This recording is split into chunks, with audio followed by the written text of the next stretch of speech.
What is going on, everyone? Welcome back to my fantasy football waiver wire pickups. We are now in week 7.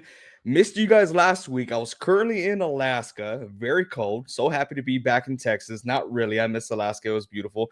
But fantasy football wise, another week. We know what that means. Dynasty team, another injury. Puka Nacua goes down. We don't know for how long, but he goes down with an injury. The worst thing that could possibly happen to my dynasty team happened. The worst thing that could possibly happen to the 49ers happened. My boy Fred Warner, rest in peace, out for the season.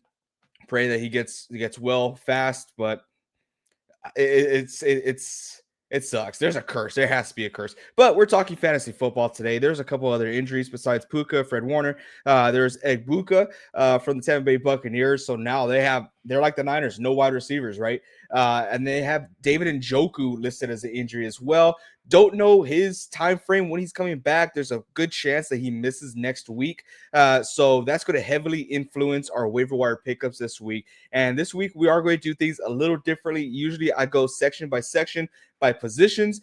Since it's so messy in the waiver wires this year, today we're going to be ranking the waiver wire pickups, so who I think you should pick up first, all the way down to the very last pickup as far as priority. So we're going to get right into it. If you like this video, please hit that thumbs up. It helps us out a bunch. We're such a small channel. We're trying to grow.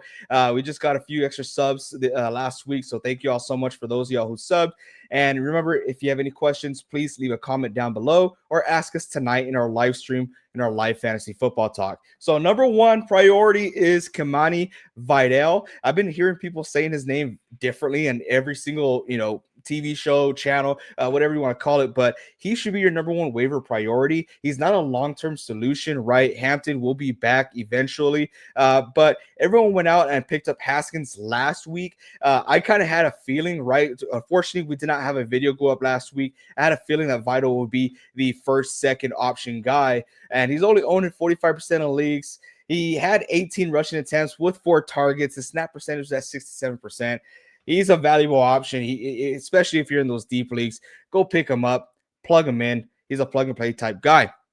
After Vital, we're going to talk about a guy that we talked about for a few weeks now. Let's talk about Sam Darnold. I don't know why he's still out there. He's available. This guy's absolutely killing the game. I've been saying the same thing for the past 4 weeks now.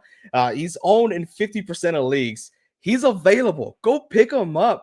From week 2 to 6, he has not had a game under 16 points. He is crushing it for fantasy football, and he's just out there in the waiver wire. Like, come on, pick him up. After Sam Darnold, that's going to be our only quarterback, by the way. After Sam Darnold, number 3 option I have is Harold Fannin. So referring back to the Njoku injury, we don't know how long he's going to be out. We don't know if he's going to be out at all. But if he is going to be out, then you want to make sure you have Harold Fannin in your starting lineup. He's back available at 50% of leagues. He had 10 targets last week, and that's because Njoku left mid-game. So if Fannin's out there, Browns could be playing from behind because the Browns are going to do what the Browns are going to do, try to catch up, pass the ball. Fannin's going to have a big role next week if Njoku misses some time. So that's going to be a good option for you. After Njoku, we're going to talk about Bam Knight. Running back for the Arizona Cardinals. How frustrating is this, right? It's Amari DeMarcado. It's Carter. Now it's Bam Knight. Like, come on, make up your mind. This is someone who you're not super excited about because you will have Trey Benson coming back eventually. But Knight took the first and second down reps. He's owned in 19% of leagues.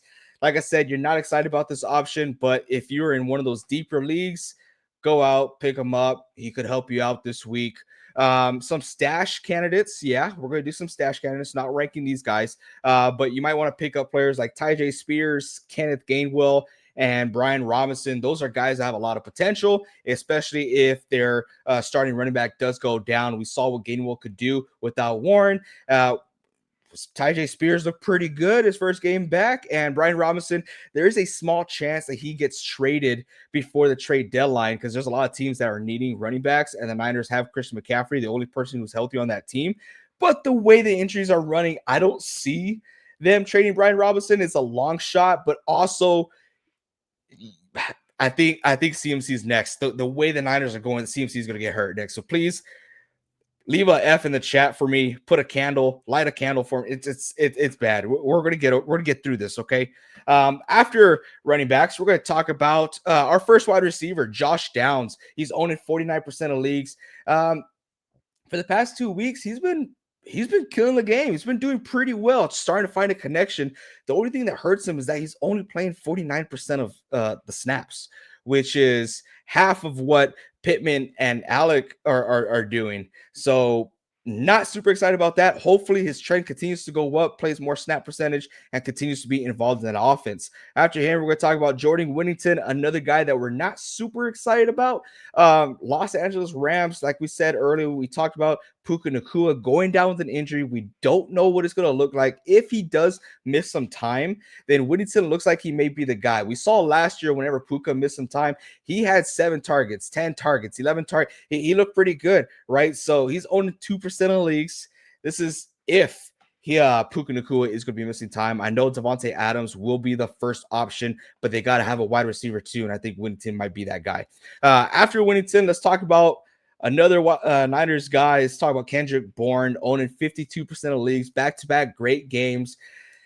It's because we're missing everyone. And it's because people like Jawan Jennings are playing with 3 broken ribs and a high ankle sprain, low ankle sprain. He came out and said that today. If the Niners continue to stay unhealthy, and I'm willing to bet that they are going to continue to be unhealthy, Kendrick Bourne is a decent option for you. This is so weird. This is a weird waiver wire video, but Kendrick Bourne could be a good option for you. That he has ball security issues, but it is what he drops a lot of balls. But Kendrick Bourne, he's out there, he's available. You're in desperate need. Niners stay injured. Niners do Niners things. Pick him up. You can start him. After him, we're going to finish off tight ends. Oh, before we get to tight ends, honorable mention for the wide receivers. We got Sterling Shepard. I only say honorable mention because, yes, everyone's gone, right? You have no Evans, you have no Godwin, you have no Ibuka, like we talked about earlier. We don't know who's going to be the guy who steps up. A lot of people are saying it's going to be Sterling Shepard. I'm willing to bet that would be the guy. You could also consider Cade Otton to step up for that team. But I just don't like those options that we don't know how serious that injury is for Ibuka. We don't know if Godwin's going to come back next week. We don't know if Evans is going to come back next week. So that's why he's an honorable mention. That's why he's not ranked in this list here. So at number 8, we're going to talk about Evan Ingram. Evan Ingram owning 47% of leagues. Everyone's having trouble with tight ends. This cannot be a bad option for you. The past 3 weeks, he had 7 targets, 6 targets, 6 targets. So he's being involved in that offense. So he's worth a roster spot if you are struggling with tight ends, which more than likely you are. And last but certainly not least, might be least, but we got Oronde Godson, another tight end. He's owning 49% of leagues for the Los Angeles Chargers. This is a guy who has the potential. Actually, he's owning 4% of leagues. Has the potential to do well, to be your guy. I know we're missing Johnston last week, but his snap percentage has been going up and up and up. He had 26% snap percentage, 48, 54, now up to 75% of the snap share in that offense, which is great news, right? So they're going to continue to utilize this guy. They're going to, they're a high-powered offense. So he could be a good stash-worthy tight end, especially if it decides to pan out later in the season. You won't regret it if you have an extra roster spot. That's all I got for skills players. Let's move on to streaming defenses, because if you're like me, you want to find the best possible option for you to get the most amount of points in your defense. We freaking hit last week. We got the Raiders, but the Eagles were very disappointing. I cannot believe we're not going to get into it. Nope. Me and Cam Scadaboo are not in talking terms right now. But number one defense that you should be gunning for, if they are available, are the Steelers. They're going up against the Cincinnati Bengals, who still cannot find their offense and find their identity there. So Steelers are going to freaking bull rush to the Bengals. Then we have the Patriots. The Patriots are going up against the Tennessee Titans. Any team going up against the Titans, you should start. So we got the New England Patriots, which the Patriots actually look pretty good. So you should feel confident starting those guys. After them, we're going to start the Chiefs. They're going to be playing up against the Las Vegas Raiders at Chiefs Stadium. Chiefs are looking better and better every single week, and Raiders still trying to figure things out. It's just a bad offense. After the Chiefs, let's talk about another team that I don't like. Let's talk about the Seattle Seahawks going up against the Houston Texans. Yes, I know Texans are starting to feel that rise again, but the Seahawks defense is pretty legit, and I don't think that they're going to allow the Texans to run all over them. So I think that's going to be a good pickup, good streaming option for you guys this week. And that's all I got.